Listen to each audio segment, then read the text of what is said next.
Hello, my name's Adam Rayner, and to the sound of invasive parrots to the background, I'm filming a fishing platform. My degree course was Environmental Sciences at the University of East Anglia. I'll say that again. My degree course was Environmental Sciences at the University of East Anglia. My tutor was an hydrologist. I have a dear friend called Dr. Ian Welch. His PhD was studying the effects of barley straw on fisheries. I'm a reporter for the Angler's Mail. I do know a little bit about the subject. This particular section of the river is profoundly constrained. It has many buildings and houses on one side. There's a public park on the other, currently flooded, with God knows what dose of rat's urine all over the grass. I'm actually standing on a firm piece of kit that was built apparently to combat this, which has failed miserably. I gather that platform has been accused of trespassing upon the riparian rights. In the first place, this is a replacement builded when a tree fell on it some time back. There's something that had been there for 30 years clear.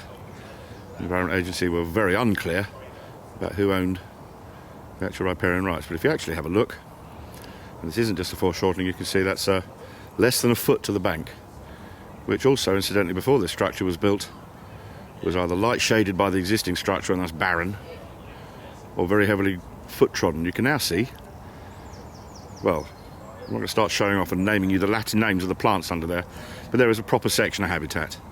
This is not anything other than an enhancement to the general environment here with the good people of this part of the world.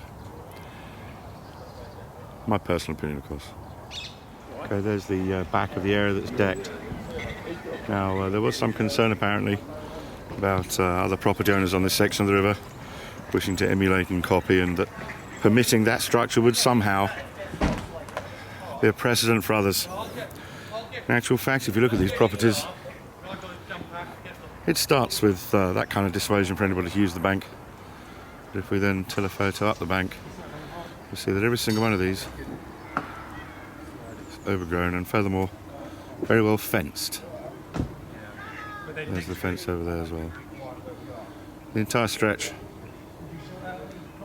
is not only very well constrained, but it's entirely well fenced on that bank. Okay, we're now looking at the tree stump of the tree that dropped a branch onto the 30-year-old platform.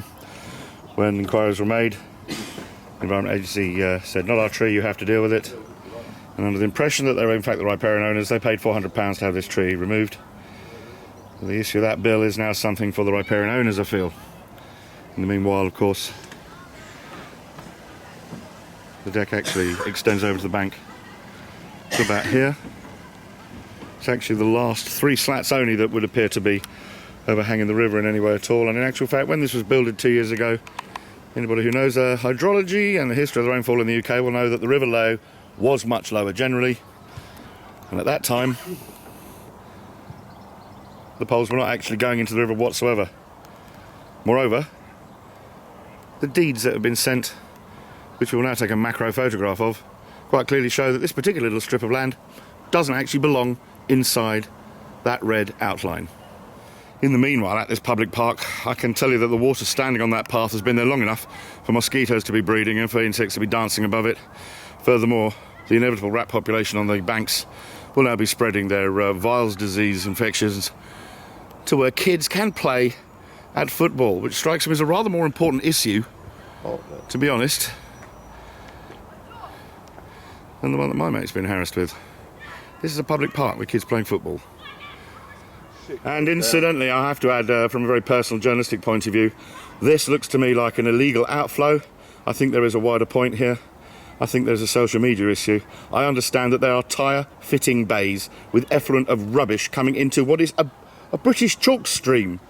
Ye gods and little fishes, thank God there are any little fishes in this flipping river left. Look at that, that is vile. God help me, right at that moment, thank you God, I got a lungful of it. Cheers. Eek.